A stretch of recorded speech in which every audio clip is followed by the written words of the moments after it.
saludo a todos. Estamos en el marco del Scientific Exchange Program y me encuentro en estos momentos en compañía del doctor Alejandro Ricalde, líder de la cardiología intervencionista en México y en toda Latinoamérica. Alejandro, muchas gracias. Gracias, tía Alejandro. Muchas gracias por la invitación a ti, a Medtronic y a un excelente programa, 2 días de actividades con amigos. Muy agradable. Cuéntame un poquito, ya empezando entonces en materia y ya que tocas el tema, ¿qué te ha parecido el programa? ¿Qué te ha parecido el evento? ¿La calidad de las presentaciones? Fantástico, la verdad es que muy dinámico, 2 días de mucha academia en donde hemos hablado de TAVI, la primera parte del programa, todo un día extraordinario con muchos casos, mucha discusión entre expertos, porque aquí lo más interesante es que este programa está, el que está arriba y el que está abajo, todos son expertos. Entonces la interacción es fantástica, salen muy buenas preguntas, muy buenos puntos. Justo coincidió con la salida de las guías, la actualización de las guías de europeas de enfermedad valvular, en donde cambian ciertas cosas, entonces se da también para la discusión, mira cómo cambió, qué te parece. Buenísimo, buenísimo. Luego la parte de denervación, que vamos terminando ahora el módulo de denervación con mucho entusiasmo, con lo cual me llama la atención y me da mucho gusto que haya vuelto a tomar este entusiasmo la terapia entre los intervencionistas. Y ahora vamos a cerrar el día ya hablando de coronario y sobre todo enfermedad compleja, tratada sobre todo también con balón medicado, etcétera, ¿no? Extraordinario, me parece de muy buen nivel. Qué bueno, Alex, me alegra mucho tener ese feedback tuyo. Y precisamente hablando de esa sesión en la que estuviste ahora moderando y participando también como conferencista, hubo muchas preguntas en relación a los pacientes que no están recomendados en guías y principalmente los pacientes con enfermedad renal. Y también hubo un poquito de inquietud de parte del público y preguntas en relación a cómo hacer para que el médico clínico refiera al paciente y establecer ese contacto. ¿Cuál es tu perspectiva sobre eso? Sí, mira, hablar de denervación renal hoy, con toda la evidencia que hay, diferente a lo que había en el pasado, ha hecho que, como tú bien dices, la indicación hoy sea 2B, tanto en las guías americanas como en las guías europeas. Y 2B creo que hay que ponerlo en perspectiva. 2B no es un paso importante de donde venía, de 3 cambia a 2B, y eso es porque ahora ya es permitido hacerlo en aquellos casos que están el paciente con una hipertensión de difícil control. ¿Qué es lo que los pacientes que no están dentro de esta opción terapéutica? Sin duda, creo que hoy lo tenemos muy claro. Los pacientes que tienen hipertensión secundaria no son pacientes de primera instancia para denervación. Los pacientes que quieren por sí solos denervarse en lugar de tomar fármacos no son pacientes para denervación. Estamos hablando de una terapia coadyuvante al tratamiento médico, coadyuvante al cambio en el estilo de vida, y que cuando no está siendo adecuado, que no es menor el porcentaje, si vemos las cifras reportadas de pacientes que siendo tratados no están controlados, es cerca del 40-50%, o sea que no lo estamos haciendo bien. Y luego hay un mundo que no se conocen como hipertensión, pero esos que no se conocen hay mucha labor que hacer. Los que sí se conocen, pero no se quieren tratar, hay que convencerlos de tratarse con fármacos. Y luego todos ellos que no están controlados, es un mundo grande donde si logramos que mejoren su apego al tratamiento, si logramos que hagan su cambio en el estilo de vida, vamos a obtener resultados buenos para el paciente. Y en ese grupo vamos a encontrar pacientes que van para denervar. Pero de primera instancia no, o sea, como primera opción terapéutica definitivamente no, lo mismo que para secundarios. El nicho está de duda, creo yo, un poco más en los pacientes con enfermedad renal. Okay. Si bien se han excluido todos estos pacientes de los estudios grandes, de los Spiral, de los Simplicity, como un criterio de inclusión se excluyeron a estos pacientes, no quiere decir que los pacientes no puedan ser beneficiados. Uh-huh. Y quiero ser claro que hoy las guías que sorprenden, las guías americanas, que son las que pusieron a este grupo de pacientes que tienen una tasa de filtrado glomerular por debajo de 40 como una clase 3, yo estoy en desacuerdo en ese sentido. Sí, no creo que hay que ver, y no estoy tan de acuerdo en que haya la evidencia suficiente hoy para aquellos pacientes que ya están en diálisis. Pero bueno, hay pacientes que aún en diálisis no se controlan y será como valorar si esta terapia puede ofrecerle algo en lugar de embolización del riñón, en lugar de nefrectomía, como una terapia mucho menos invasiva para tratar, y si es susceptible la anatomía, hay que platicar caso a caso. Pero el grupo que me queda que donde no estoy tan de acuerdo es el grupo que tiene menos de 40 de filtrado glomerular y más de 15. Ese grupo de pacientes que todavía orinan, ese grupo de pacientes que todavía depuran, que tienen una función renal que queremos todavía conservar y que no está controlado, esos pacientes son los que más mal les va a tener la presión muy descontrolada. Correcto. Y si el paciente tiene buen apego al tratamiento y si el paciente está bien controlado en cuanto si le hicieras una bioimpedancia y ves que tienen muy buen nivel de volumen ya, o sea, no está con sobrecarga de volumen, etcétera, y no está teniendo un buen resultado desde el punto de vista de cifras de presión arterial. Creo que ese sí, ahí es donde difiere un poco de la parte americana, que no lo dice la parte europea. Ese paciente puede ser un candidato. Y si uno descartara a todos estos pacientes, creo que estamos haciendo algo que cuidado, ¿no? Porque puede ser que los pacientes se beneficien. De hecho, y muy interesante lo presentó lo que acaba de publicar Flavio en el grupo de pacientes renales, que tienen una muy buena respuesta. Entonces yo creo que ese nicho va a cambiar. Ahí difiere un poco de las guías. Y hablar también de que reforzar ese punto que tú comentabas ahora, que contraindicación implica que hay evidencia de que puede ser perjudicial o dañino cualquier intervención que nosotros hacemos. Y realmente con denervación renal no hay evidencia de daño o de perjuicio para los pacientes. Exacto. Lo que hay es una ausencia de evidencia clínica en estudios controlados, porque en mundo real, como tú lo comentabas, claro, el doctor Rivichini lo presentó ahora también en una de sus sesiones, realmente pareciera que sí hay un impacto y sí hay un beneficio, inclusive si consideras la posibilidad de un trasplante renal. Entonces, exacto, realmente es algo bien interesante, ¿cierto? Sí, porque lo que tenemos, como bien lo decías, es que en este grupo de pacientes, de hecho, es el grupo donde más se beneficia de que no se deteriora más la función del riñón, porque es que la hipertensión es un factor importante. Pero sí, es ausencia de evidencia y no evidencia de que hace daño. Eso hay que dejarlo muy, muy claro. Perfecto. Oye, tú eres una de las personas con más experiencia en denervación renal en Latinoamérica. Me gustaría que me compartieras de pronto tu impresión. ¿Qué nos falta para poder terminar de incorporar la terapia como un complemento al tratamiento farmacológico y los cambios del estilo de vida que viene siendo tradicional el manejo del paciente hipertenso? ¿Qué falta en Latinoamérica para eso? Creo que lo que acabas de decir está ahí, en la pregunta está la respuesta. Nos falta que entendamos que hay que incorporar esto como una herramienta más para controlar al paciente y que no es un pleito en absoluto con la terapia farmacológica o la terapia de cambios en el estilo de vida, es complementario. Primero, que todo el mundo entienda que no es solo para pacientes hipertensos resistentes, que ahí el resistente le mete mucho ruido a la selección del paciente. Es para pacientes que no están controlados. Y el paciente que no está controlado es aquel que tiene, desde mi perspectiva, es aquel que sigue teniendo un tratamiento farmacológico óptimo, 3 fármacos es adecuado, siempre con un diurético. Y si el paciente no se controla, ese paciente ya es un paciente que es un paciente con hipertensión de difícil control, una hipertensión no controlada.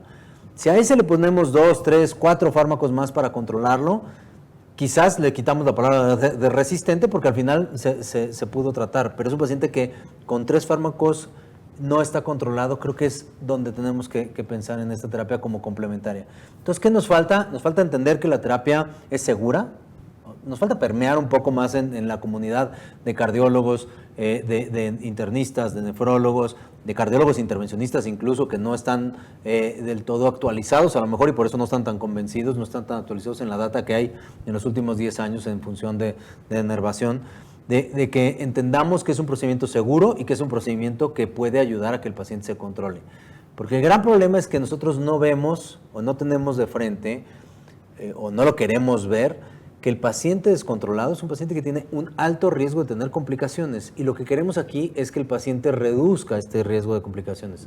Si todos adoptamos que tomar un medicamento para controlar los lípidos me va a disminuir el riesgo de que yo pueda tener un infarto, si en un paciente que es hipertenso, que toma sus medicamentos, que se apega al tratamiento, no está controlado, ese paciente que no está en metas, necesito hacer algo más porque le voy a reducir el riesgo cardiovascular.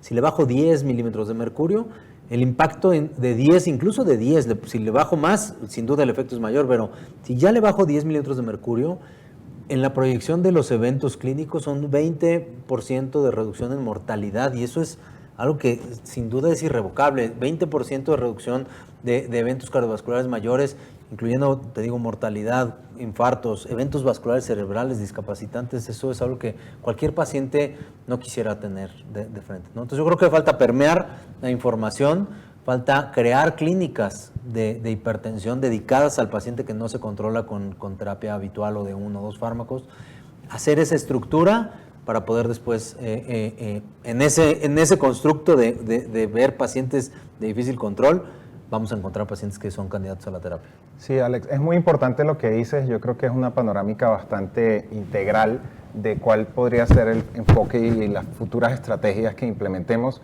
Y quisiera de pronto solamente reforzar ese mensaje que decías, que el impacto de la denervación parece ser que no es en milímetros de mercurio, sino en reducción de riesgo cardiovascular y de evitar que ese paciente pueda tener cualquiera de esos desenlaces que acabas de comentar relacionados por una hipertensión arterial no controlada. De acuerdo. Bueno, tenemos otro punto interesante y que tiene que ver con los balones medicados. Hay una nueva ola, un resurgir de balones medicados en la cardiología intervencionista a nivel mundial y claramente ha venido resurgiendo esta terapia en diferentes escenarios clínicos. Cuéntame un poquito cuál es tu percepción en relación a esto y la reincorporación de la angioplastia con balón medicado en el laboratorio de hemodinamia. Es muy interesante el resurgimiento del concepto de balón medicado, y creo que es la palabra correcta, balón medicado, en el sentido de que estamos haciendo cosas que parecería que es retomar lo que hicimos en el pasado y hacerlo, pero en realidad tenemos la historia, la evidencia histórica, tenemos la evidencia actual de lo que pasa con los stents, y entonces es una nueva forma de tratamiento con nueva tecnología también de parte de los balones que ofrece una terapia distinta a lo que hicimos en el pasado. ¿Qué quiero decir? Que hoy entendemos que el balón medicado no es como retomar exactamente lo mismo que el pasado, sino es la evidencia del pasado, pero con una mucho mejor tecnología, lo cual va a construir una nueva evidencia. Y en ese sentido hay que entender mucho que el balón liberador de fármaco o balón cubierto de fármaco, que es diferente, hay conceptos ahí de DCB, de DB o Drug Coating Balloon o Drug Eluting Balloon, y también el tema de entender que es fundamental la preparación del vaso ha hecho que hoy tengamos una nueva perspectiva de balones medicados. Primero decir, los stents, mientras más metal le ponemos al paciente, estamos condicionándolo a una mayor reintervención por una mayor falla del vaso tratado. Y eso es lo que en todos los estudios nos da, como decimos en México, nos da en la torre en cuanto al pronóstico. Si tú ves, quizás nosotros no somos inferiores en términos de mortalidad, en términos de sobrevida, pero sí en términos de reintervención en los estudios a largo plazo comparado con cirugía. Y esta reintervención se da porque ponemos mucho metal y ese metal tiende a restenosarse. Entonces, la idea es dejar menos metal atrás. Y si dejas menos metal atrás, tienes menos posibilidades de una restenosis. Tienes una mayor capacidad de que el vaso recupere la función que tiene, porque el vaso per se tiene una función contráctil, tiene una función endotelial, que se queda intacta en el sentido de que no estás poniendo un metal que interfiera en esta vasomoción, etcétera, y con la posibilidad de que tenga una mayor durabilidad. Estamos muy acostumbrados a ver el resultado inmediato precioso con el stent, sí, pero no entendemos que a largo plazo ese resultado precioso es el resultado que puede ser adverso cuando ponemos demasiado metal.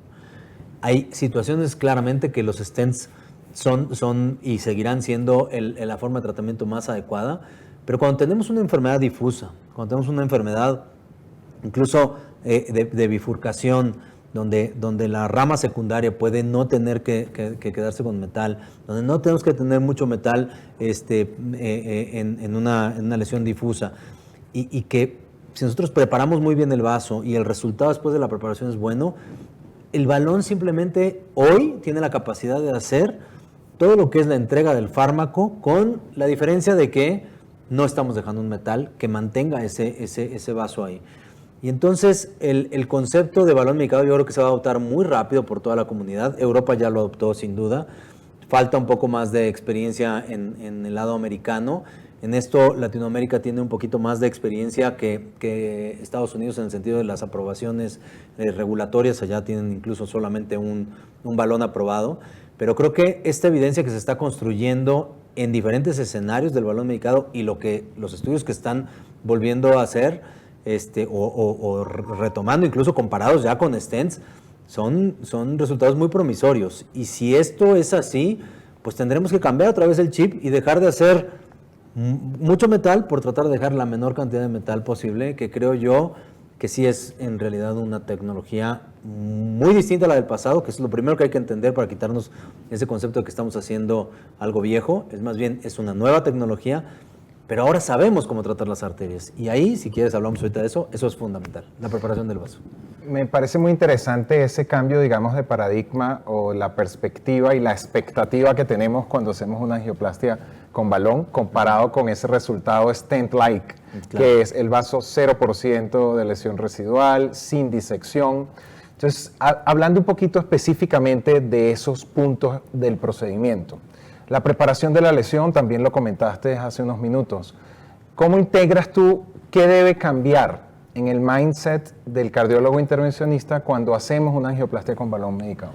Sin duda, creo que el primer cambio es justamente en el mindset antes de empezar la angioplastia. Es decir, tú no puedes hacer el balón medicado al final y decir, pongo el stent o pongo un balón. No, eso ya es un error. Tú partes de la idea de que vas a tratar una arteria que quieres terminar con un resultado solamente con balón medicado, y eso va a implicar que tu preparación tiene que ser mucho más juiciosa, tiene que ser mucho más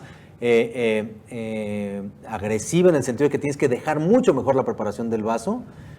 Y entonces, solo si no cumples con los criterios que son para balón medicado, usar el stent como un bailout, que es parte del algoritmo del uso del balón, el tener que usar un stent en caso de que sea así. Y digo que eso es diferente porque hoy no estamos acostumbrados con los stents a preparar también la placa, y es fundamental que para el resultado del balón medicado la preparación de la placa sea buena. Es decir, que tenemos que usar, si vamos a usar un balón medicado, vamos a usar balones no complacientes, balones de corte, scoring balloon, mucho más que como hacíamos antes, incluso rotablación, terapias modificadoras de placa, mucho más que como se usaba antes, porque no es una placa en la que nada más abres con un baloncito para tratar de dar espacio y poder pasar el stent. No es así. Es una placa que tiene que quedar tan bien preparada como si ya lo hubieras casi puesto el stent. Claro. Y entonces, cuando ya acabaste de preparar la placa, si tu resultado es menor del 30% de estenosis residual, si tienes una disección no mayor a B, es decir, disecciones A y B están permitidas, de hecho, incluso pueden ser hasta funcionales para la liberación del fármaco.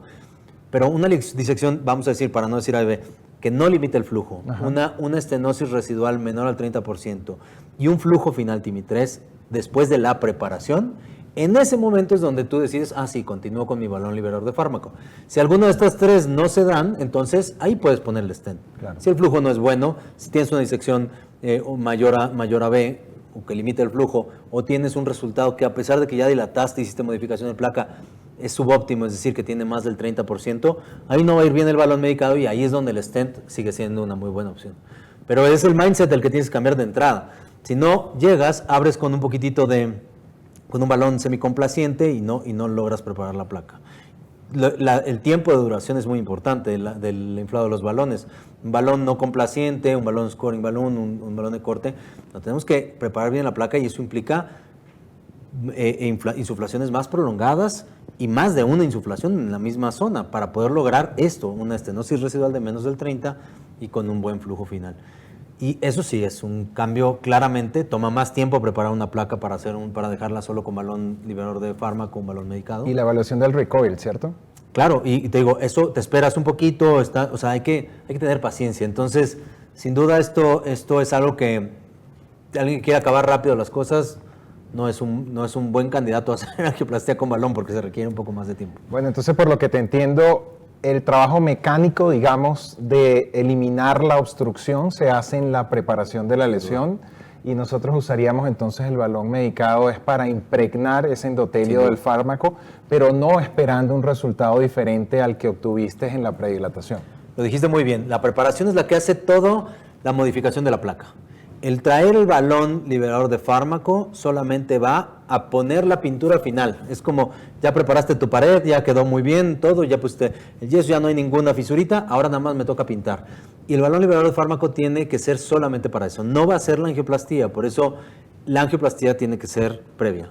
El balón liberador de fármaco va a entregar la droga, se necesita para esto tiempo también de insuflado del balón, en la gran mayoría de los casos 60 segundos en casi todos los balones, solamente por ahí quedaba alguno en el mercado, al menos en el mercado mexicano, que se requieren 90 segundos. No recomiendo en ninguno de los casos 30 segundos o menos. Si el caso del paciente tuviera algo de inestabilidad, 30 segundos bajas y vuelves a inflar, pero tratar de completar esos 60 segundos, que es lo que va a tardarse en entregar de forma homogénea el fármaco. Y el resultado previo al poner el balón, como decía, tiene que ser una estancia residual de menor al 30%. Entonces, sí hay que esperar que hay pacientes que se van a quedar con una lesión del 20%, del 15%, y no puede esperar la del 0%. Pero esa lesión del 15%, del 20%, el fármaco va a hacer su efecto después. Cuando uno ve a estos pacientes en seguimiento a largo plazo, ese 20%, ese 15%, incluso hay veces que se quita a largo plazo. El paclitaxel tiene un efecto de remodelado positivo, claro, ¿cierto? porque es citotóxico, y ese remodelado positivo lo da justamente el tema de la droga con paclitaxel, que no lo hace el sirolimus. El sirolimus es más citostático y no se ve este remodelado que tiene el vaso después. Pero reitero, hay que asumir que el resultado inmediato quizás no es el que estamos acostumbrados, tiene que ser un buen resultado inmediato, pero ese resultado inmediato bueno para balón es menos del 30% de estenosis residual. Entonces refuerzo los conceptos que dijiste: flujo TIMI-3, sí, disecciones que no limiten el flujo, exacto, y estenosis residual menor del 30%. Esas son las tres. Estamos llegando a nuestro final de la conversación, Seguro. Alex. Quisiera hacerte una última pregunta antes de que nos compartas tus mensajes finales. Brevemente, menciónanos en cuáles pacientes, cuáles son los escenarios clínicos en los cuales tú consideras usar balón medicado en vez de un stent. Mira, yo creo en la terapia de balón medicado. Creo que hoy falta todavía evidencia en ciertas zonas. O sea, hoy yo creo que, ejemplo, donde sí lo podemos usar sin duda en mi perspectiva, vasos de mediano calibre, vasos pequeños sin duda, pero vasos de mediano calibre, incluso en lesiones proximales, pero que son en arterias que no comprometen el tronco. Hoy tronco para mí todavía me falta un poco de evidencia, pero una circunfleja proximal, una derecha proximal, una DEA media, sin duda creo que se puede dejar con un balón liberador de fármaco sin ningún problema. Obviamente ramos secundarios sin duda. Me gusta mucho el escenario, incluso para circunfleja ostial, donde el tapering entre la circunfleja y el tronco es grande, o bien no hay enfermedad de tronco y no hay enfermedad de descendente anterior. Me parece que lo peor que podríamos hacer ahí es poner un stent al tronco. Entonces, yo creo que podemos usar balón medicado para solamente las lesiones ostiales del vaso secundario, incluyendo circunfleja. Me parece un escenario fantástico para no dejar asomado metal. Porque en esos casos, cuando uno quiere llegar y justo dejarlo en el ostium, la falla geográfica es alta y esos pacientes se restenosan. Claro. Sin duda, restenosis intrastent es un escenario que claramente... Y fíjate que a mí me gusta mucho el escenario, obviamente enfermedad difusa. Yo creo que en enfermedad difusa puedes la parte, si comprometiera, por ejemplo, toda la descendente anterior o gran parte de la descendente anterior, a lo mejor la parte proximal la puedes hacer con un stent y el resto de tocar solamente balón medicado. Evitas el full metal jacket ahí. Sin duda, que ese es lo peor, el peor pronóstico para hacer restenosis intrastent es la longitud del metal. Y al final... te decía yo que un escenario que me parece que va a ser muy interesante son las oclusiones totales crónicas. Si un paciente se le habla una oclusión total crónica, muchas veces vemos el hipoflujo y vemos un vaso que pareciera todo enfermo, y a veces metes el IBUS y la lesión real simplemente está en la parte proximal. Obviamente, como abriste, tocaste y todo, me parece que ahí quizás hacer un stent solamente en el sitio de entrada proximal y el resto del vaso dejarlo con balón medicado, me parece que va a ser un nicho que también tiene muy buen pronóstico para balones medicados. Creo que cubriste todo. Creo que no te quedó ningún escenario por fuera.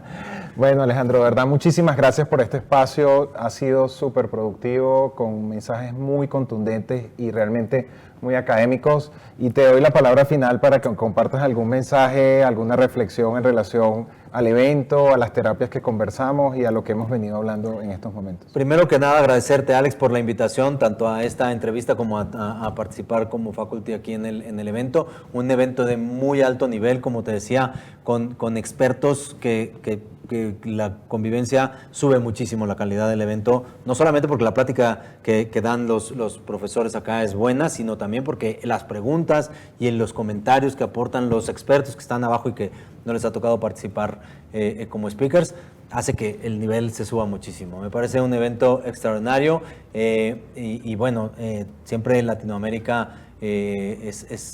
tenemos esto los latinoamericanos, que el ver a los amigos es extraordinario. Entonces, no solamente adentro del salón, sino afuera del salón también ha sido una convivencia extraordinaria y te agradezco la oportunidad de estar acá. Bueno, muchas gracias, Alejandro. Un saludo a todos y será hasta una próxima oportunidad. Espero que hayan disfrutado de esta conversación, esta plática tan agradable. Gracias, Alex.